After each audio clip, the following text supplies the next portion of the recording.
2,000 years later. Hey guys, so welcome back to my YouTube channel. Hi, this is me Charvi and today I'm back with another vlog. So आज मैं आखिरकार अपना पहला class 10th का vlog डाल रही हूँ and now I am back and active at YouTube too. So like मैं अपने ना समर वेकेशंस को अपनी फैमिली के साथ स्पेंड कर रही थी, इसलिए मैं इतने टाइम से अपलोड नहीं करी. उसके लिए I am really sorry, but now I am back and now I will upload more interesting and productive class 10th vlogs, and I will share my routines and like some of my strategies in exam time, and I hope you will enjoy it. So yeah, let's go. So here is my after school routine as a 10th grader. So आज मैं आप लोगों को अपना after school routine बताऊंगी और like काफ़ी गर्मी हो रही है एंड मैं अपने स्कूल से 4 बजे के लगभग आई थी एंड देन मैंने अपना थोड़ा रेस्ट लिया था क्योंकि जैसे बताया कि बहुत गर्मी हो रही है तो मुझे रेस्ट की ज़रूरत थी. भाई मेरी एनर्जी पूरी ख़त्म हो गई थी इतनी गर्मी में, तो मैंने थोड़ी देर अपना पावर नैप वगैरह लिया, रेस्ट लिया एंड देन मैंने अपना ये काम करना शुरू करा इंग्लिश का, जो मैं अभी वर्ड मीनिंग कॉपी में कर रही हूँ. सो गाइस, मैंने मतलब अभी जस्ट ये काम मैंने जो किया उसके बाद मैंने अपना फ़ोन देखा कि वीडियो कितनी रिकॉर्ड हुई है और हुई है कि नहीं हुई है चेक करने के लिए. देन देखा कि वो वीडियो रिकॉर्ड नहीं हुई, जस्ट थोड़ी बहुत हुई थी एंड देन उसके बाद क्या कोई कॉल आ गया था, तो इसीलिए मेरे को पता नहीं चला कॉल आया है, तो वीडियो फिर वहीं पे स्टॉप हो गई एंड वो कुछ ही सेकंड की क्लिप बनी. सो इतना कुछ खास काम किया भी नहीं है. लाइक ये सिलेबस मुझे लिखना था अपनी HW कॉपी में, जो मैंने अपने 9th क्लास वाले ब्लॉग्स में बताया था कि जो हमें डिक्शनरी से लिखना होता है ट्रांसक्रिप्शन और मीनिंग वगैरह.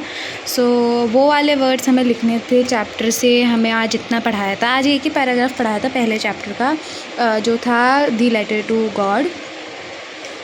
तो हमने वो करा एंड मैंने पहले उसे रीड किया एंड उसके अंदर जितने मुझे इंपॉर्टेंट वर्ड लगे, थोड़े टफ़ वर्ड, उनको मैंने इधर लिखा क्योंकि एक पैराग्राफ में इतने ही टफ़ वर्ड होंगे.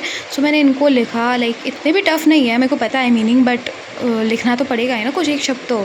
सो मैंने उन्हें लिखा एंड देन अभी मेरा ट्रांसक्रिप्शन लिखने का बिल्कुल मन नहीं है. सो मैं रात के टाइम पे लिखूँगी ट्रांसक्रिप्शन और उसकी मीनिंग. तो मैंने बस वर्ड लिख दिया. हम 5 वर्ड का हमें करके जाएंगे अभी, मतलब कल स्कूल में ये काम करके जाएंगे क्योंकि मैम ने बोला है कि काम करके आना सबको, क्योंकि आज हमारा वैसा होमवर्क चेक होना था इस क्लास में पर नहीं हुआ क्योंकि काफ़ी सारे बच्चे करके नहीं आए थे, तो मैं भी थी. सो लाइक या अभी मैंने कर लिया है, बस ट्रांसक्रिप्शन वगैरह लिखना है, देन हमारा ये वाला होमवर्क डन हो जाएगा बाद में. एंड अभी हम स्टार्ट करेंगे हमारा केमिस्ट्री का एंड वो मैं बता दूंगी वीडियो में आगे कि केमिस्ट्री में मेरा कौन सा काम है. So yeah without getting further to let's get started our chemistry work. So English का वर्क करने के बाद जो था कि मुझे बस 1-2 वर्ड्स लिखते हैं, मतलब 1-2 नहीं, मतलब 5-6 वर्ड्स लिखे हैं मैंने और उनको मैं ट्रांसक्रिप्शन बाद में लिख लूँगी. इतना कुछ अभी लिखना ज़रूरी नहीं है, मैं आराम से लेट तक लिख लूँगी. तो उससे मैंने वर्ड्स लिख लिए जैसे वो याद रहे बाद में कि इनकी निकालने ट्रांसक्रिप्शन. तो अब मैं स्टार्ट करूँगी अपना केमिस्ट्री का वर्क एंड इसमें कुछ वर्क नहीं है. लाइक हमें जो कराया था थोड़ा बहुत हमें सिम्बल्स वगैरह हमने 9th में याद करे थे. 9th में मेरे को अच्छे से याद हो गए थे, वैलेंसी वगैरह सब याद हो गई थी, बट 2-3 महीने में मैं सब भूल गई. तो अभी मैं उन्हें वापस से याद करी क्योंकि मैम ने बोला था कि सब याद करके आना ज़रूरी है और वो किसी से भी पूछ सकती है उठा के कि क्या है क्या नहीं है. सो मैं अभी वही वैलेंसी वगैरह और सिंबल वगैरह याद कर रही हूँ एंड इसके बाद मैंने रेडिकल्स वगैरह उन सबको याद करा अच्छे से, उनके नाम. और लाइक मेरे को लिख के याद करने की आदत है. सो यहाँ पर मैं अपनी रफ़ कॉपी में लिख रही थी और खुद से ऊपर देख के मैं बोल रही थी कि इसका ये है और इसका ये सिंबल है और सीक्वेंस ये है. सो वो सब मैं कर रही थी एंड मैंने अपने बहुत बार अपने पुराने वाले ब्लॉग्स में बता रखा है कि मेरी यही याद करने की ट्रिक है. और मेरे स्कूल ये ओपन हुए थे 10th जुलाई को एंड 10th जुलाई को इतना कुछ पढ़ाई हुई नहीं, बस 11th से शुरू हुआ था हमारा मेन टाइम टेबल जो होता है वीकली वाला. सो 11th जुलाई से हमारा शुरू हुआ पूरा स्कूल अच्छे से एंड उसके बाद हमें होमवर्क भी मिलना शुरू हो गए थे और पढ़ाई की चीज़ें देना भी शुरू हो गई थी. और अभी तो काफ़ी दिन हो गए, 4-5 दिन मेरे स्कूल जाए हुए एंड अभी काफ़ी सारा पढ़ाया है स्कूल में, सारे सब्जेक्ट में पढ़ा दिया है अभी बहुत कुछ. तो मुझे अब बस उन्हें कंटिन्यू रखना है, अपनी कंसिस्टेंसी मेंटेन रखनी है पढ़ाई में, जिससे कि मुझे एंड में बोर्ड्स के टाइम पे दिक्कत ना हो. एंड अभी यहाँ पे मैं अपने रेडिकल्स को याद कर रही थी और अच्छे से, मतलब मैंने यहाँ कर लिए थे 2 पेज मैंने लिख के अच्छे से याद कर लिए थे. मैं कुछ कॉन्फिडेंस थी कि हाँ मेरे को याद हो गए, बट फिर भी एक बार फाइनल करने के लिए मैं वापस से अपना यहाँ पे लिख रही थी। और to be honest class 10th की मैथ्स का जो चैप्टर 1 है रियल नंबर्स, वो मेरे को स्टार्टिंग में बहुत मुश्किल लग रहा था, पता नहीं क्यों मुश्किल लग रहा था बट लग रहा था। एंड उसके बाद मैंने एक्सरसाइज जो फर्स्ट एक्सरसाइज थी उसकी 1.1 वो जब सॉल्व करी, उसके जो शुरुआत के सेकंड क्वेश्चन जो था ना, मतलब फर्स्ट और सेकंड, वो दोनों बहुत मुश्किल थे टू बी ऑनेस्ट।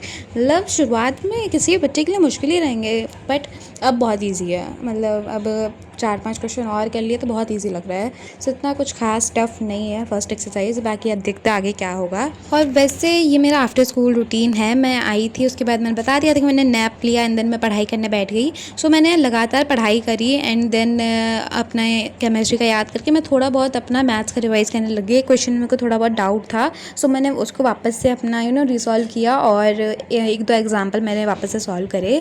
और अभी क्या है, मतलब इतना एकदम स्टार्टिंग का ही ये मेरा आफ्टर स्कूल रूटीन वाला व्लॉग है, सो इसलिए इतना कुछ खास होमवर्क था नहीं। सो इस काम को करने के बाद मैं डायरेक्टली चली गई थी अपना डिनर करने एंड देन उसके बाद मैंने कुछ भी अपना काम नहीं करा, मैंने मस्त अपना चिल करा था, रेस्ट किया था। और अभी गर्मी बहुत हो रही है तो स्टे हाइड्रेटेड और अपना अच्छे से खाना वाना खाओ, अपने पानी वानी पियो, अच्छे से रहो।